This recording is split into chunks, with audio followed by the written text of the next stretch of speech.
This It's too less conference will time for now me. be recorded. But the this is the age of Instagram and Twitter and 180 characters or 240 characters. So people want it in sutra form. But if So you're we on are two, it starting, takes sir. 50 characters. Yeah, we can Okay, start. So we are sure. starting Thanks. the session. Thank you, Megha. Very good afternoon, ladies and gentlemen. On behalf of our Honorable Secretary General, Dr. G.P. Agarwal, Dr. Sanjeev Laik, Executive Secretary WASME, I, Megha Chadda, heartily welcome Dr. Ajit Ranade and Mr. Prabir Roy, Senior Advisor WASME, for accepting our invitation for the webinar. It's my privilege to welcome all the dignitaries who have taken out their valuable time to participate in this webinar. Let me brief about WASME, a global organization having member representatives in more than 100 countries, spearheading the cause and development and promotion of SMEs worldwide through policy advocacy, information dissemination, conferences, seminars, events, trainings, publication, network linkages, and many more since 1980. WASME has the consultative and observer status of United Nations. Let me introduce Dr. Sanjeev Laik. Dr. Sanjeev Laik currently working as Executive Secretary at WASME, looking after global operation, around 25 years of rich experience in strategy, research, consultancy, projects. Contributed 18 research papers and actively associated in 15 ministries of Government of India. Harvard Business Review and ResearchGate, serving as board committee members of Symbiosis University, Noida, India, and NDIM New Delhi, Mentorex and IEF, recognized by UNESCO, Paris, France, Ministry of MSME, Government of India, SP Jain Global Management School, Dubai, Tata Consultancy Services, Delhi University, Times Group Economics Times, Bennett University, Greater Noida, India, Mentorex, Teflas, Mumbai, Ashtak India Today, NTPC India, author of a book titled MSME, Crash or Opportunity in COVID-19, published by Lab Publishing Europe. Handing over mic to Dr. Sanjeev Laik, Executive Secretary WASME. Dr. Laik, please, thank you so much. Thank you, Megha, for wonderful introduction. Let me just welcome our honorable guest here, Dr. Ranade, Ajit Ranade. He is very it's a wonderful economist, and as well as he is having good exposure in this particular field. And Mr. Praveer Roy is also there. So recently, our honorable finance minister Nirmala Sitharaman, she has already presented the union budget, and she has already promised so many things for this MSME, sector. And one of the very important part is that the allocation for this MSME has been already doubled. It was in the last budget. Fintech hub, and means they have already talked about means Prabir is there. He is expert in this fintech hub. He'll be talking about the MSMEs, as you are already aware of that. They are the backbone of our economy, as well as many countries' economy.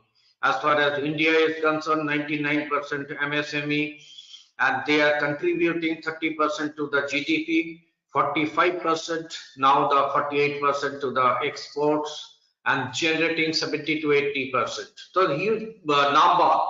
And the thing is that we have got more than 12 crores of MSMEs, only 1.5 crore already been registered with MSME ministry. This is the data.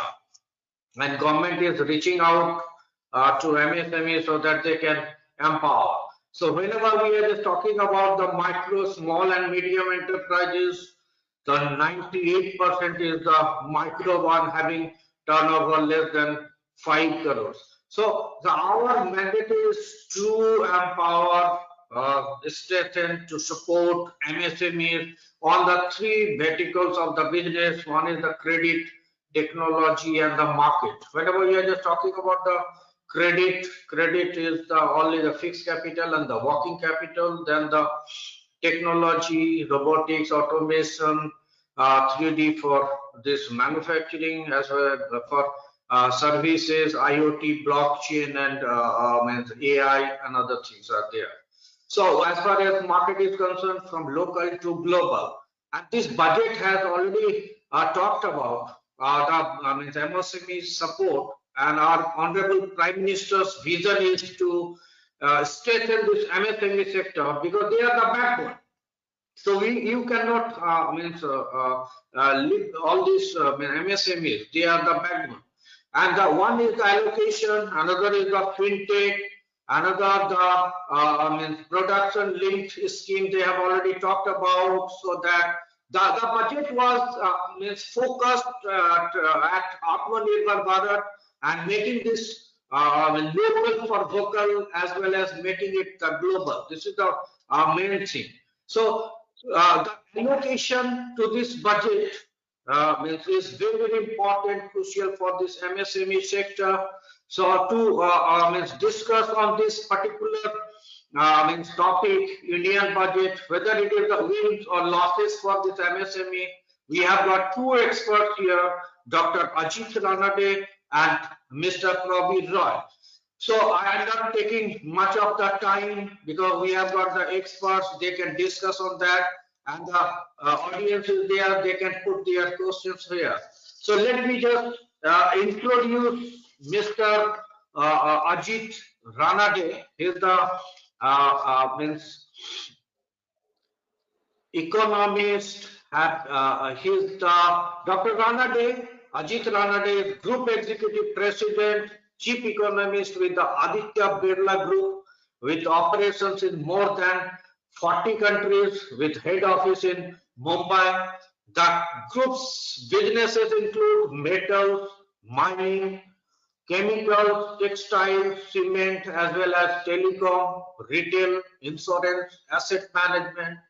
He is the member of the Economic Policy Council excuse me, of the CII and member of the National Executive Committee of the FICCI.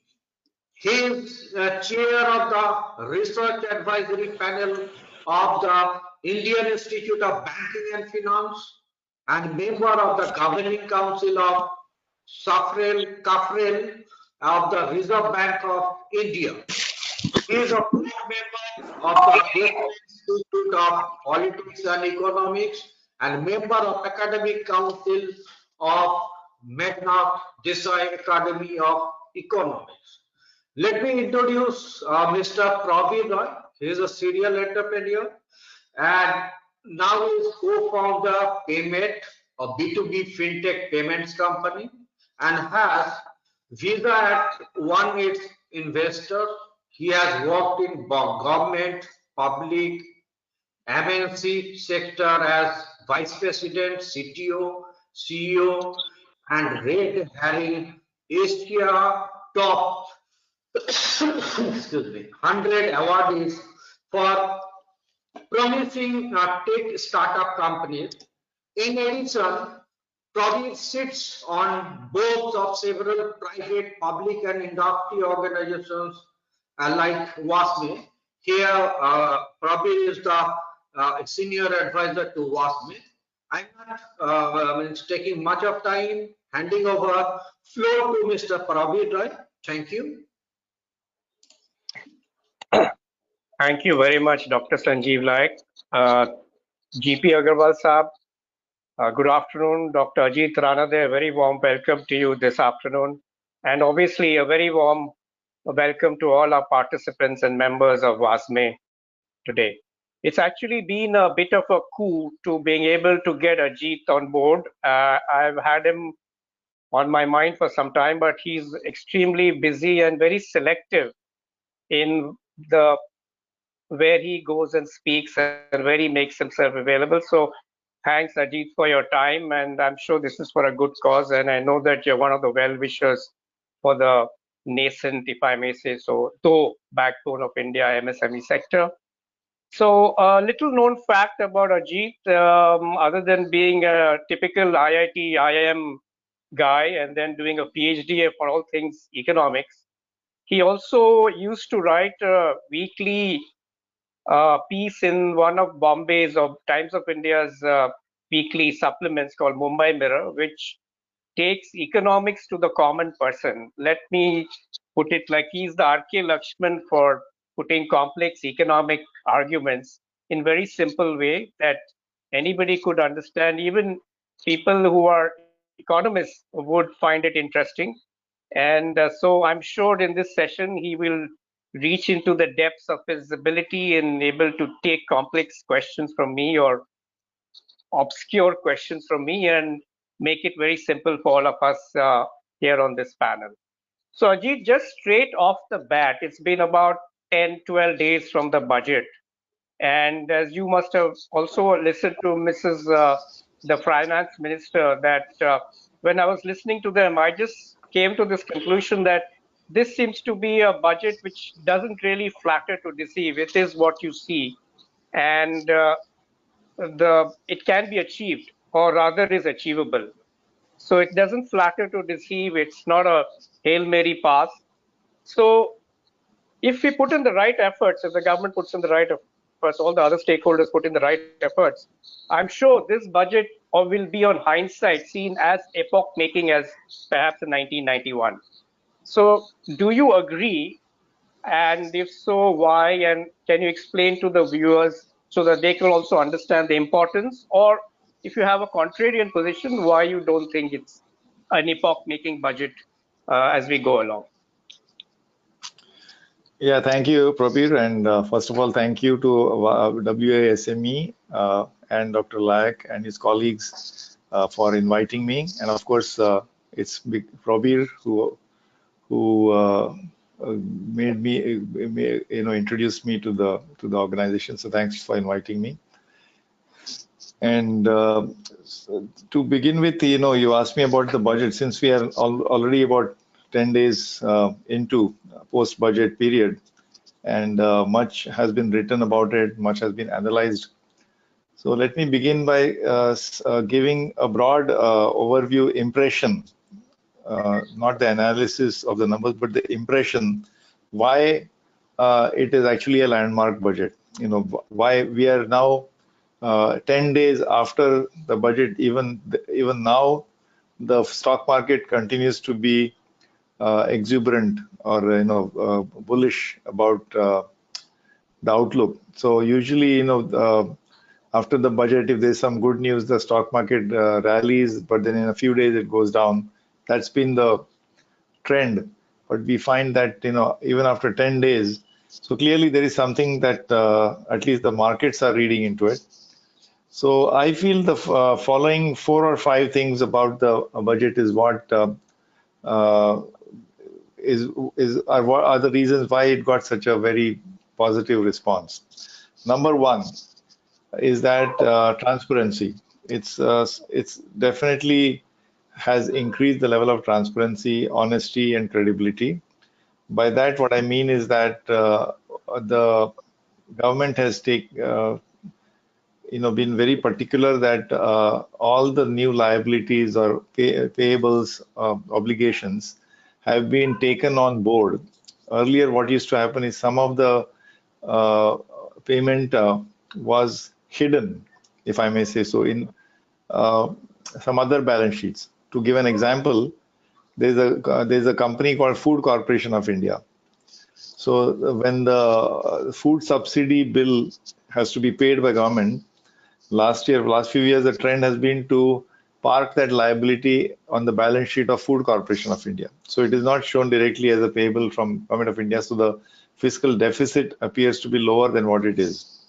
Of course, the analysts and economists, they look at carefully at all the obligations, all the payment obligations that Government of India has. So they look at the entire public sector borrowing requirement. But this time, there's a great deal of transparency. So for example, fertilizer subsidy, it's called subsidy, but it's a reimbursement. So 75%, it is fertilizer is sold to farmers at a 75% discount to the cost of production. That 75% is reimbursed by Government of India, and that is what we call fertilizer subsidy, whose magnitude is something like 80,000 crores. And if you don't pay it this year, it gets postponed to next year. So cumulatively, sometimes this obligation or pending payment can go as high as 1 lakh crores, even higher. This used to be, as I said, hidden in the Food Corporation of India. That has been taken squarely on the main budget. I can give many such examples. So first reason is transparency, much more honesty about it. Second reason, no new taxes.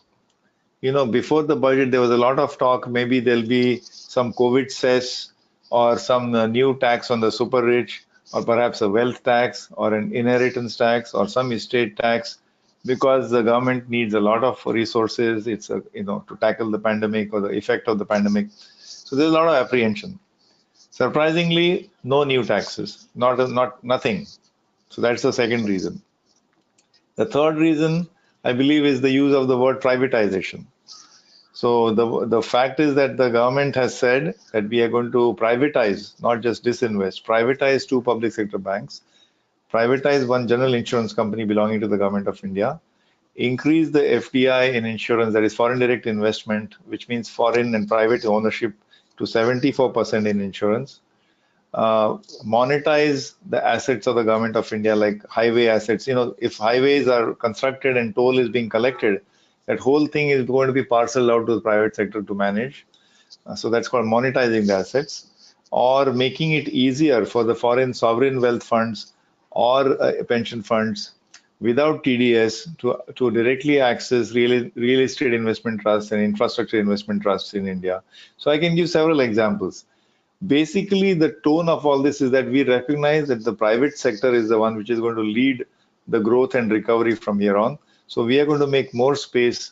We're going to create more opportunities for the private sector. And therefore, whether they use the word privatization or disinvestment or creating more opportunities for the private sector, all of it, I call it the P word. Okay.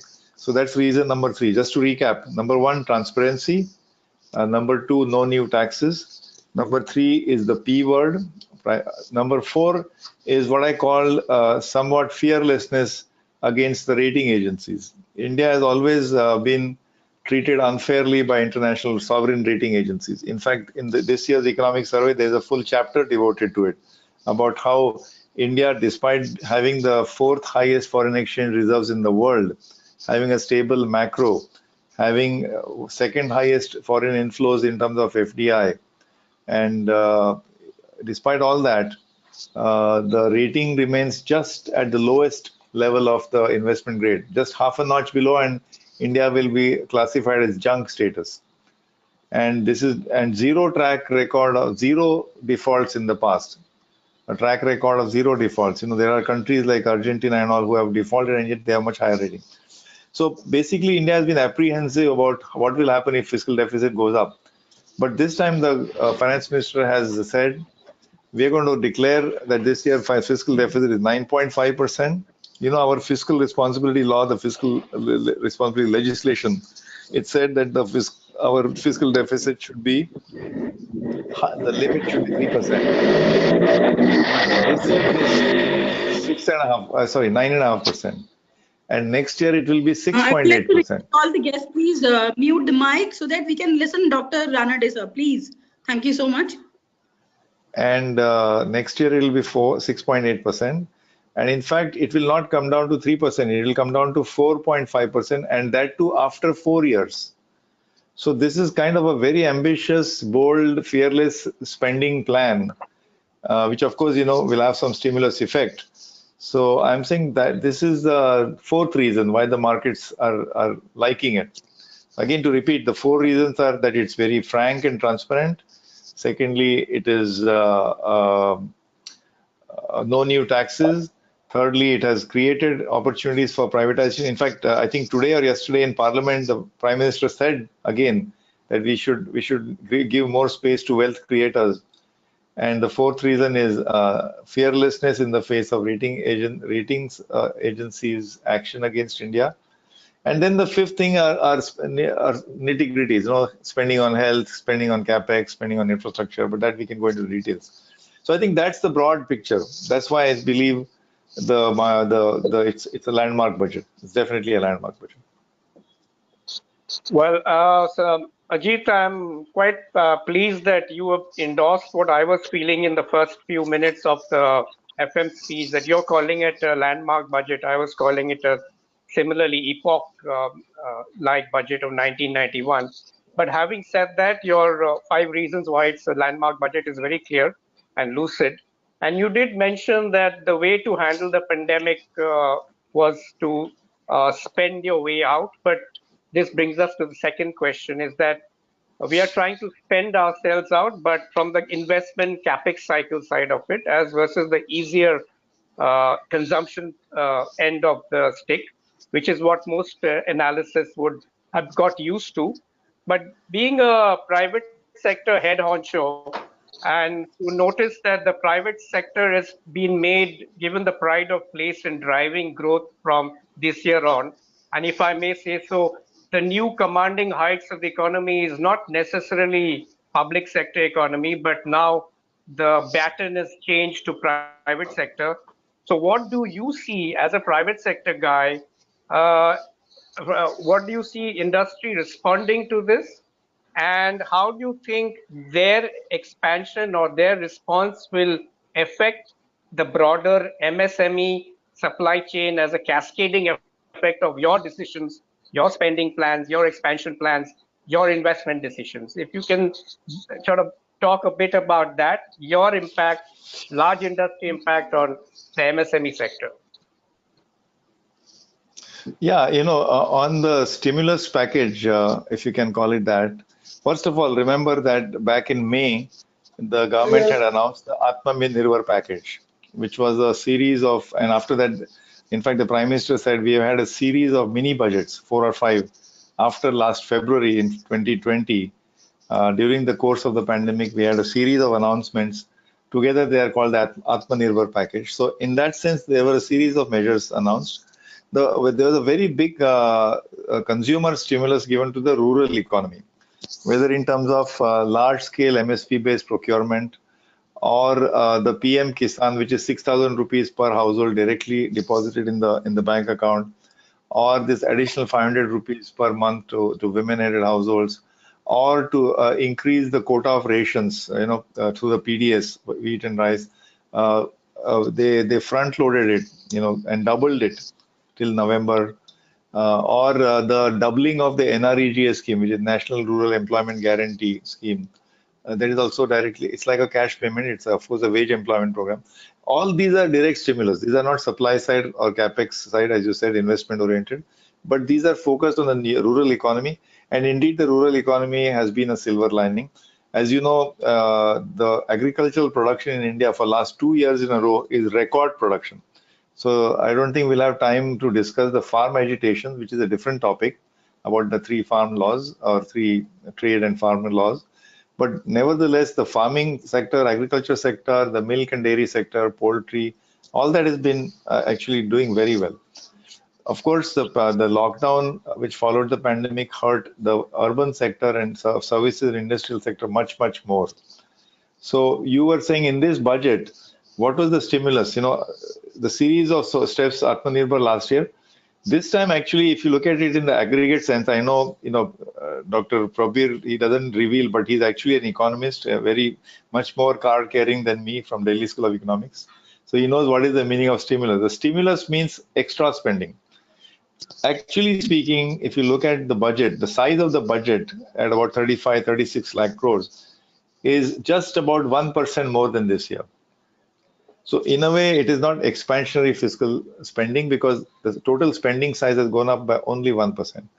But you're right. In fact, what has happened is that sub-components, like, for example, spending on infrastructure, especially roads and highways and so on, that has gone up by 20%. So it's 4.5 to 5.5 lakh crores. Spending on health, and health broadly defined, health sector defined as not just healthcare or hospitals and supplies, but also drinking water, safe drinking water, and more importantly, the vaccinations. If you count all of that, that's gone up by almost 100%, I believe. Right. So those sub-components have gone up. But of course, in the aggregate, since it has not changed at all, only 1%, what has gone down is fertilizer subsidy allocation has gone down, and many such items. Defense spending is stagnant. So you were saying, Prabir, that this is a capex oriented or supply side oriented budget, you're right that the idea is to create incentives or opportunities so that the private sector steps in. We are really what we want is private sector investment spending much more than public investment spending. However, I have to emphasize and remind that even the infrastructure spending at 5.5 lakh crores is not insignificant. In fact, if you build more highways and if you construct roadways and increase the pace, that's going to create demand for construction materials like steel and cement and other material.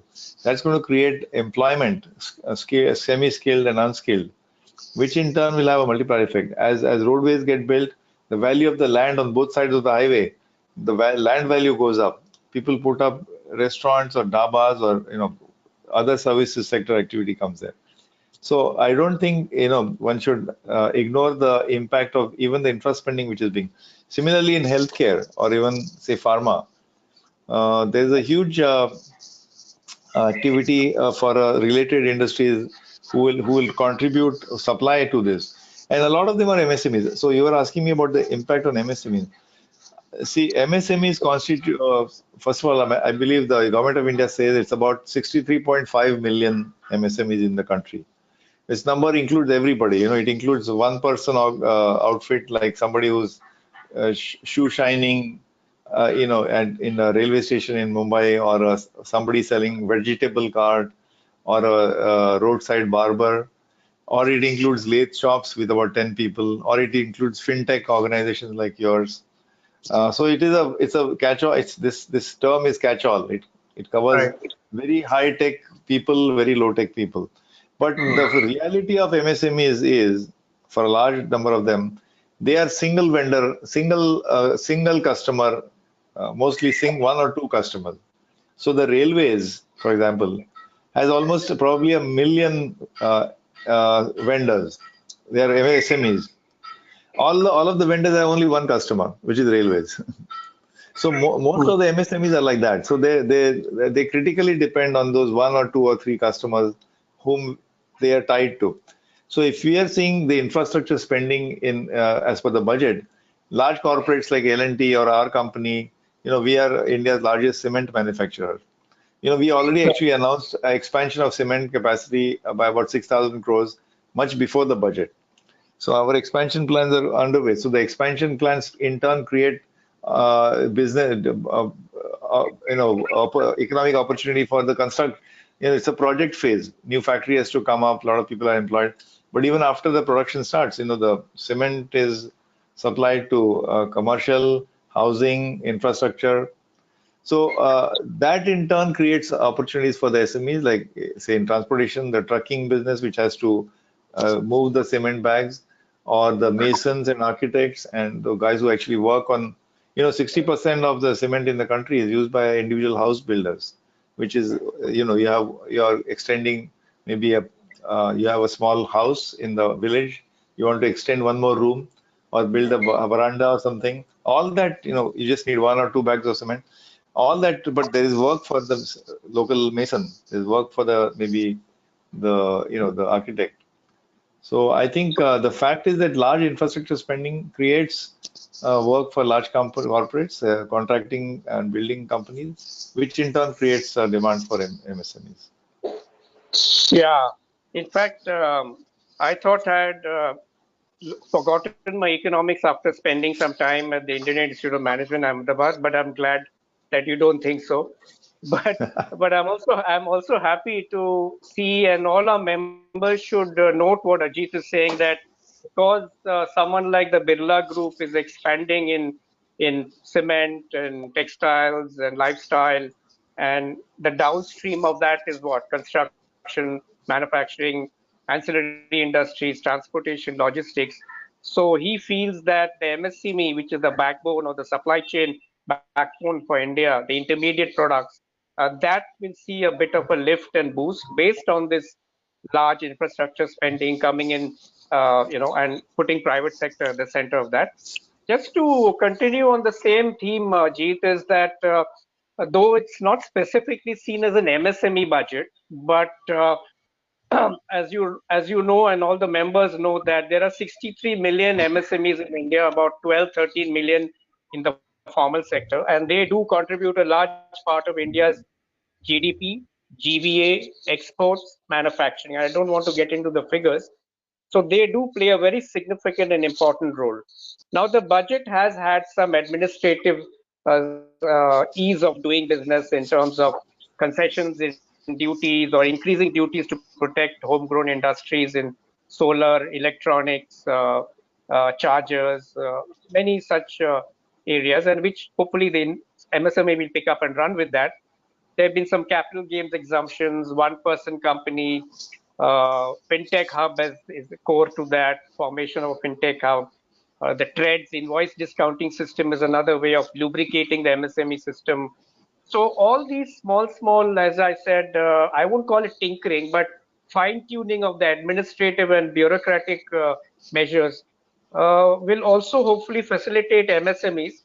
But what specifically do you think MSMEs will bounce back on? Is it going to be on particular subsectors, or will there be a uniform across the board upside for everybody? The rising tide will lift all boats. So just few segments will continue to enjoy the upside, and a large part of the one-man show companies, the nano industries, the micro industries, they will get left behind. What do you see as what will pan out finally? Yeah, probably, as you said, this 63 million or 63.5 million number is quoted quite often. But as I told you, this number is a misleading number because it includes all kinds of range of organizations, activities, so skill levels, sophistication of the product or service. It's really a very big number and very all-encompassing number. So I would rather let's look at sector-wise. So I would say, I mean, I'll come to TREADS just after, just give me a minute. But basically, if you look at clearly healthcare or healthcare related, activity, that is something that has got a big boost. During the pandemic, whether it was producing large number of masks at short notice or PPEs, personal protective equipment, or all that kind of paraphernalia, or even say bleaching agents, sanitization products, all that has got a boost. But that was, of course, that's kind of related to the pandemic. But I think in general, the realization that India's healthcare infrastructure overall needs much more expenditure. As we look at healthcare as a percentage of GDP, we are lagging behind our world peers. So I think given that that's going to go up, so all the MSMEs connected with that sector, I think definitely have an opportunity. No doubt about that. The second one, of course, is digital. Digital. So by digital, I mean whether it's fintech, companies like yours, or anything to do with digital. There are as you know, during the pandemic, even conventional retail shops, which were not getting any footfalls, they changed their business model. They were taking home delivery orders. It could be a small store, it could be a chemist, it could be a garment shop. So they quickly adapted. Even large companies like ITC and others, Levers, I believe they had these trucks going to building societies in large cities once a week, twice a week. So the mobile, so this is again, that creates a different system there's a different business model, but it creates opportunities for, again, connected SMEs or traders. Come to back this TREADS platform, TREDS, or the thing is that is typically, it's about receivables. So as I said, whenever there's a recessionary situation, large corporates, they tend to delay their payments to small vendors, typically SMEs. And we used to have bill discounting. But for SMEs, it's not easy. So therefore, the Reserve Bank of India and Finance Ministry together, they created this exchange. So they can put up their bill receivable, and it's an exchange. So you can just sell it. So I have a 100 rupee receivable from Tata's or Birla's or Ambani's. I'll sell it for 90 rupees. Anybody there? But in exchange, and by the way, the bigger culprit, I must quickly point out, is actually government. It's either government departments like railways or government-owned companies, public PSUs. In fact, no less a person than the MSME Minister of India, Mr. Nitin Gadkari, I think made a statement that the outstanding payables by government companies and government departments, including state governments, was something like 7-8 lakh crore rupees. And these outstanding payments are not just to MSMEs, also to large companies who are contractors or who have executed. And this amount is the amount which is not in dispute. The product or service has been delivered, invoice has been raised, everything, there is no dispute. These are not disputed amounts. So I'm saying this the TREDS thing, what happens is that TREDS may you can sell it on the exchange. But for the exchange to work, like any exchange, stock market exchange, you need to make a market. So you can't just depend on buyer will be there, seller will show. I mean, seller will be there, buyer will show up. There should be a market maker, I think. So that little aspect is remaining. I think that the TREDS phenomenon has not taken off the way it is supposed to because there is no market maker. So I don't think the budget has pushed in that direction. That's one area of reform surely that the government can think about. That TREDS is a great way to unlock value in the receivables, but you need to make the market. You need a market maker. Ease of doing with the one-person business, I think enabling very good step. About raising import duties, that I'm a little conflicted about that because I've seen this trend over the last 3-4 years that slowly we are increasing import duty. We have some 11 or 12,000 product lines, what are called HS codes, but we have managed to increase duties on something like 3 or 4,000 of them over the last 3 years. Now, I think that is a little troubling because I hope we are not going in the protectionist direction. No doubt we need to give the MSMEs a level playing field to be competitive against cheap imports, especially from China. But I think this is something we need to be very careful about. I'll just give one example in the area of pharmaceuticals, and there's a lot of small companies.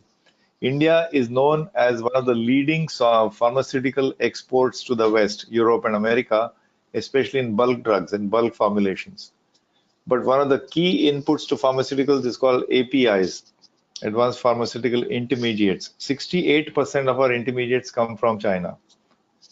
It will take us quite some time to develop the intermediates to be produced in India. But we are proud of the fact that we are exporting to America and Europe because we have won the approvals from those FDAs. It's not easy. But if we want our exports to do well, we need to make sure that the API imports are not disturbed. So that's just an example. So I think I would look carefully at what specific areas the import duties have gone up. And So I think a follow-up, actually a comment on what you said is that it seems to me sometimes that we take 2 steps forward and we walk 1 step back, and probably the increasing of import duties is something like a walking 1 step back, not only in pharma sector, but even in, say, solar inverters and solar lanterns to protect domestic industry. You have raised the imports to protect and create a market. At the same time, the basic custom duties for the intermediate component parts, those have gone up. So, you're penalizing because he has to import some of the API equivalent for electronics to make the solar lantern. So it's question sometimes that we do this knee-jerk 3 steps forward, 1 step back model, which you and I, as academic sounding people, might say, why don't you have a more holistic approach? But I'm sure people will figure that out in time to come. Just as a follow-up on that again, and I think what you did mention, and that if the government cleared all the MSME dues, if the government released all the input tax credit from GST back to industry and MSMEs, then that itself would probably give enough buoyancy to MSMEs to strike out on their own without given more stimulus and boost through more access to credit, loans, equity, etc., which the government is taking from the Consolidated Fund of India and provisioning for that. If that itself is taken care of, actually you may not need much more stimulus to MSMEs. The system might take care of a large part of their credit needs through that. And of course, administrative measures are always welcome. Now, but I had a question. Yeah, I'll just take 1 minute on this. See, the biggest boost to MSMEs will come when there is strong economic growth led by large companies. Nothing to right. beat that. And a lot of the MSMEs, while they find it difficult to get loans from banks, but Yeah, their best support also comes from their customers. Sometimes the customer, large customer, will give them an advance, advance against an order. The relationship with the customer is a much more longer term, lifelong relationship, and that will thrive when your customer is doing well. I think that to me is the bottom line. Yeah, go ahead, Prabir. no, I think that's a good point. I'm glad that you constantly say if the big companies do well, then the medium and small and micro and nanos will also get the rising tide will lift their boats also. There's No, no it's doubt about I think the it's delight. inappropriate, but let me just put in a comparison. Why do we focus on Project Tiger? We want to save the tiger because if the tiger is doing well, that means he's getting enough to eat and he's got enough space in the forest, which means there are enough deer and other animals which are also thriving. If the deer is doing well, that means they are getting enough grass to eat, enough greenery, enough leaves. That means there are enough insects. So it's the top of the pyramid, but a Project Tiger means the entire system is doing well. So that's what I mean. I'm not trying to be a advocate of only large companies and large corporates. When the large corporates are doing well, that means their entire system, the economy. So I think to me, while we try to do MSME reservation, MSME extra loan, what should I say, guaranteed loans and so on, that is of course some of those measures are necessary, but nothing can substitute a strong and sustained economic growth. Yeah. I don't think you should be apologetic if one uses large and private in the same sentence because I think you need that, as you rightly, your own analogy, the food chain, right? So if Yeah, the food chain is not lubricated enough, then everybody in the food chain doesn't flourish, and then parts correct. of it die out. So sometimes the microbes and the plankton at the bottom of the ocean feed the mighty whale. So Yeah, it's yeah. symbiotically. So now I want to get you into some trouble now, and economists have been talking about the K-shaped curve and the increased inequality which has come about post-pandemic, and stock markets are doing well, but the guy in the middle and the guy at the bottom probably is not done so well, or will presume to be not going to do so well. The economic survey said the antidote for the K-shaped inequality symbol would be growth from the bottom, capital, capex spend growth from the bottom, infrastructure, etc. So, do you think that that kind of will uh, save the economy and reduce inequality, or that K-shaped curve, if indeed there's a K-shaped curve, people only in the top deciles will prosper and the balance may not prosper as much? The budget address some of these issues? Well, let me just tell you what this happened last year. So, if you remember, in March onwards, we had the lockdown, very severe lockdown. So, it was like a demand and a supply shock. Factories were shut, demand for airlines, hotel, tourism, everything was down, no footfalls in the Yeah. malls. Then by August, or July maybe, everything slowly started opening. People were now tracking how much has the demand come back compared to pre-pandemic levels, etc., etc. But by the end of the September quarter, if you looked at the published results of listed companies and also large companies unlisted, the growth in profitability was handsome, 35-40%. So that's the time when the stock market started going up. Then if you look at the December quarter, same story, very good profit growth. Of course, top line growth is not that strong, but the profit growth is very high, which means that costs were kept down.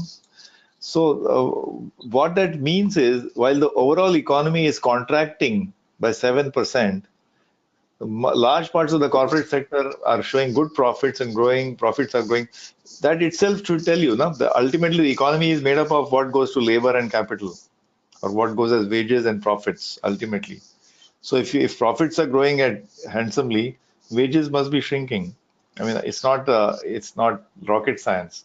So it is true, like in the month of April, because of the shock, 122 million people lost jobs. This is CMIE data. But by the time we come to July, that number had gone down to 25 million or 27 million. And even, this is the large informal unorganized sector. You saw the story of the urban migrants many of them who had to walk all the way because the buses and roads, railways were closed, airlines were closed, so they had to walk 1,000 kilometers. It was a very sorry sight. And then of course that's why we had to double NREGA, the National Rural Employment Guarantee spending had to double from 60,000 crores to nearly 1,20,000 crores. Well, the budget, of course, always has, the social sector spending, health and education. But in general, to have resources to redistribute, you can have redistribution through direct payments, or you can have redistribution through increased economic opportunities, production opportunities for MSMEs. But all of that requires sustained economic growth. See, if you want inclusive growth, first you need growth.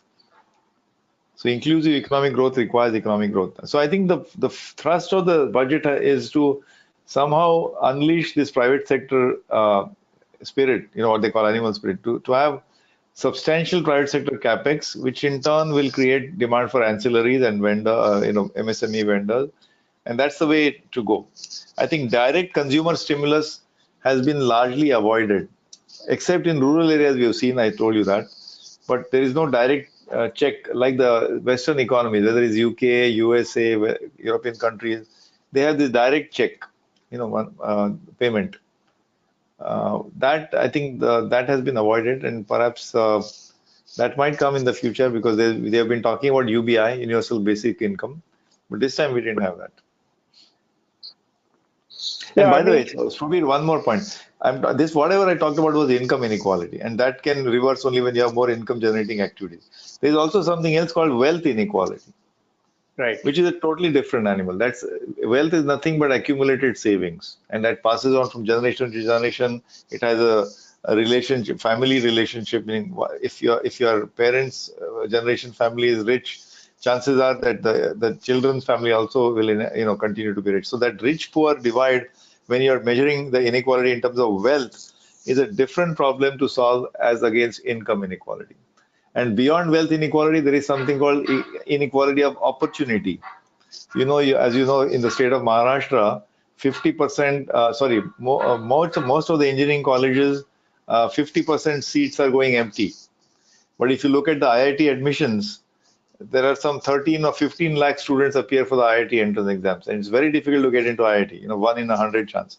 So we have the simultaneous coexistence. Large number of engineering colleges are going empty, and you can't get into IIT. So what does that mean? So that's inequality of opportunity. The people who can afford coaching classes, and also so there are several dimensions to this inequality. The very basic one, which we can address through budgets and economic growth, is income inequality.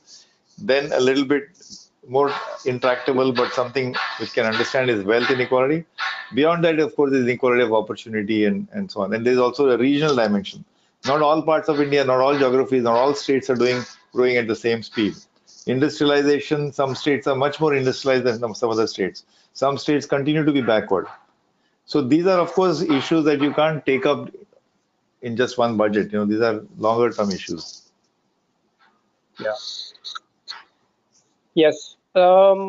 Actually, you're right. I think the K-shaped symbol is probably an anomaly. K-shaped is more wealth effect as versus an income consumption growth effect, which is what probably budgets need to do more. So obviously, we missed it, and people are lumping everything into the wealth effect, which may not be the right thing to do. We're getting quite close to the end of our discussion, but now, during the pandemic, Ajit, you know that 30-40 million people lost their jobs, predominantly from the MSME sector. And MSME employs about 110 million people. So post this budget, post-pandemic, do you feel that the economics of factor elasticity and the economics of gross value addition is going to facilitate MSMEs again being the driver of employment? Or, as you rightly said, they become more efficient, sharper, more automated, and they may not need the same volume of labor that they had earlier, and they might substitute capital for labor. So then MSME, which is responsible for so much of employment, will they continue to be the core driver, or you feel that this has changed the labor force economics for good? No, this is a hard nut to crack, Prabir, in the sense, how do we ensure that the MSMEs live in good health? How do we ensure that their returns are adequate and they can support their employees, they can support a decent growth? To my mind, this is, for example, when we say MSMEs, when you say 110 million people, I guess you're completely not including the entire farming sector, right? We never think of the farm sector, but farm sector is also MSME. I mean, these are enterprises. In fact, they're highly risky enterprises. And there are 140 million parcels of land today, 140 million farm pieces. So majority of this, 85, 90%, are small farms with not more than two hectares. So they're not large farmers. How do they make their ends meet? How do they ensure? So this is, as I said, the best course of action is to ensure that the economy, when we were growing at about 8 or 9% GDP growth rate, and this is on record, the government statistics have shown that between 2004 and 2014 or something, that was the most rapid reduction in poverty numbers. Number of the 140 or 150 million people, or 160, I forget. So I think let's not forget that it was correlated with high economic growth. I mean, there might have been reasons which are global, some of them are domestic. So to get back to 8% GDP growth rate on a sustained basis, that clearly it has to be the single-minded focus. Whatever it takes, whether in ease of doing business, in the appropriate financial policies, monetary policies, and administrative policies. So I think, I'm hopeful because, there are so many initiatives of the government of India. Perhaps not, the structural reforms are already in place. Perhaps we will see them play out in the coming years because these are all, as you said earlier, many of them are supply side measures. So, and many of them are reforms in the nature of like the insolvency code, the bankruptcy code, where even for a 1 lakh rupee outstanding bill, you can take the company to the bankruptcy court. Now, there again, we should not measure how many companies have been liquidated or gone into bankruptcy. The bigger impact of bankruptcy law is what you don't see. Because of the fear of, that even a chota guy can take you to court, a lot of companies are ensuring that they pay up on time. So that has improved the credit discipline. Now, that is something which we don't see. This the unseen effect. So I think those structural reforms, the GST, the triangulation of data in GST now, what it's going to, that is creating an opportunity for, in fact, fintech players. But the using GST real-time data to ensure that the system captures the data and it helps the small manufacturers. I think that all that is we're going to see in the coming years. Yeah. So that's interesting because I probably ask one more question, but just for everybody's benefit, that Ajit mentioned that what is still weak is this where marketplace, making the marketplace marries with trades. So that is still missing, and we don't have an Alibaba equivalent in India. But Dr. Sanjeev and GP Agarwal sir will know that there are large government-supported initiatives in building a marketplace for MSMEs, Bharat Mart, Udaan, GEMS. These are some marketplaces which are being built where MSMEs and their buyers board the same platform. Trades can plug onto that so that right from invoicing to credit to analysis to MIS to reconciliation to GST all goes through a common platform. Yes, I think that's an opportunity where fintech can and should play a part. And my company is very much involved in dynamic invoice discounting, and we are a B2B payments player with 58,000 people on our system. So people in fintech and lending and facilitation of payments can certainly plug into this large MSME marketplace. Having said that, so Ajit, This is one kind of conceptual issue that I've had for some time, that every time the economy goes south, because the industry, it's not good days for industry, or services sector, there is a bit of a hiatus, then India always looks for agriculture sector to bail it out, which is what happened last year. Now, similarly, why can't MSME be built as uh, as a sector which gives you some buffer in case agriculture also fails you some years because of monsoons or some global issues, commodity prices? You don't have a fallback. So why can't we spend more time in creating a dual buffer system, like nuclear power plants have a concept called defense in depth, that if one thing fails, you have a fail-safe system that which picks it up. Why can't the government give MSME a infrastructure status and also build it up so that in the next 5 to 10 years, even if agriculture or industrial services, for some reason or another, does not perform, which is bound to happen, ultimately economies are cyclical, then the MSME can really bail you out. What would be needed for that to happen? No, I'm not so much in supportive of creating more and more reservations. See, for example, in banking, you have something called priority sector lending. So earlier, priority sector used to be, say, only farming. Then they started including other sectors, then MSME, then exports. So Right. after some time, the definition of priority is so large that you might as well call entire banking in India as priority sector. So when you say there are 63.5 or 64 million MSMEs in India, it is such a large definition. In this group is so disparate.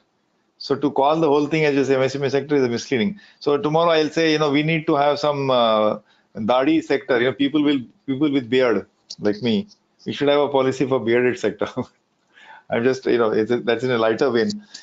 As I said, there is the most guaranteed way of ensuring prosperity for MSMEs, that is micro, small, and medium enterprises who are running on small budgets, small workforce, small scale, but who want to make a living, who are decent, they're entrepreneurs. Nothing like strong economic growth sustained. Okay, and that's why I keep, maybe that Project Tiger analogy is that if you ensure that the private sector in general has enough play, that's why I'm saying this budget. I said one of the attractiveness of this budget is that it is clearly recognizing that the economic growth is going to be led by private sector investment. See, large capex, if you're going to do capex of 1,000 crores, it's not going to be an MSME player who does it. It's typically a large steel maker or automaker or a cement manufacturer or maybe a chemical factory.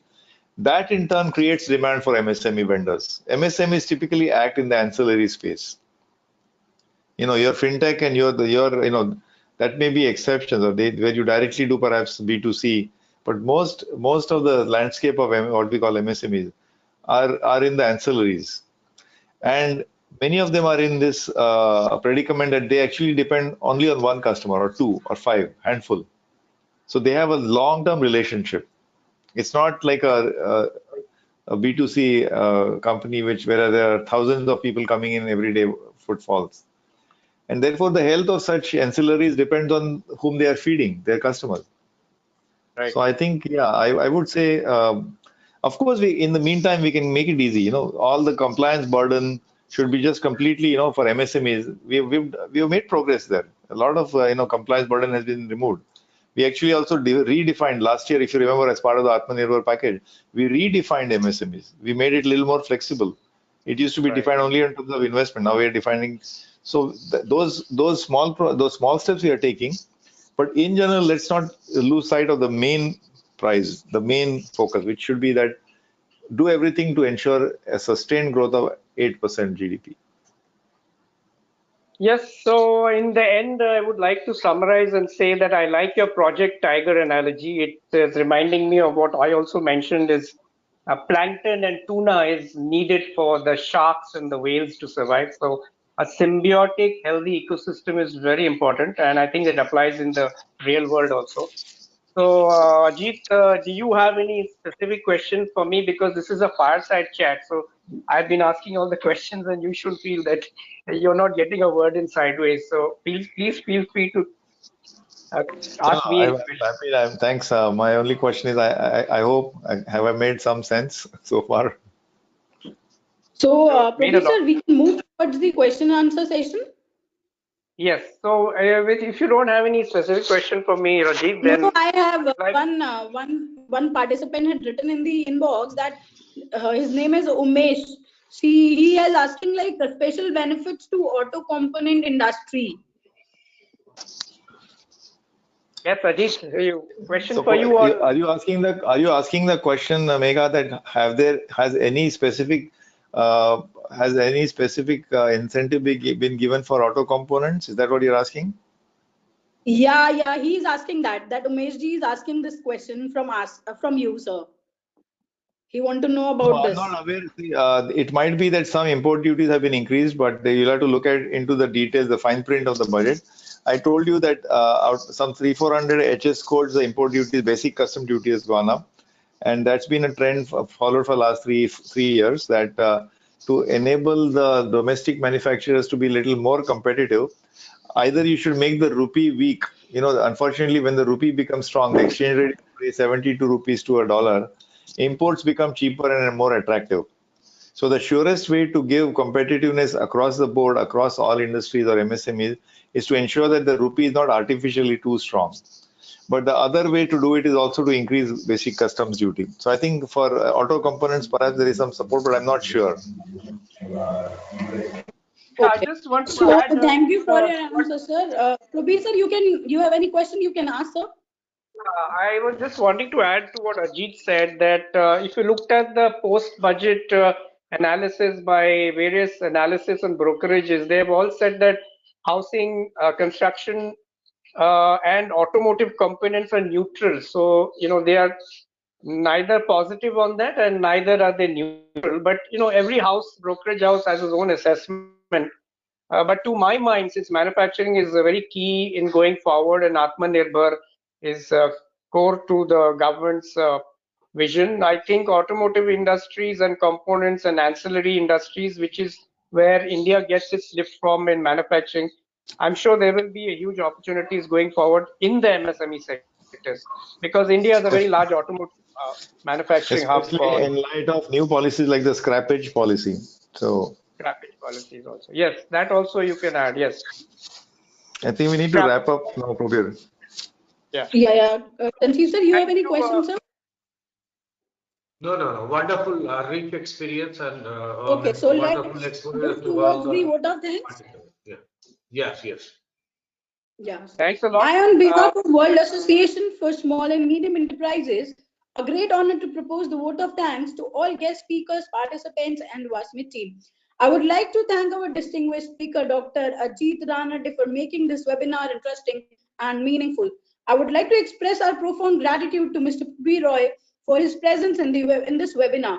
I would also like to thank our Secretary General Dr. G.P. Agarwal and Dr. Sanjeev Black, Executive Secretary WASME, for support and guidance. Once again, thank you all of you for making this webinar successful with their contribution. Thank you so much.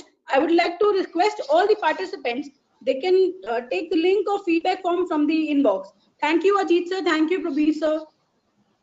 Thank Thank you, you. Megha. Thank you, Dr. Sanjay. Thank you. Thank you, Prabir. Thank you. Wonderful. Thank you, Neha, for a very nice Thank you. moderation. Bye bye. Thank Bye. you. Thank you.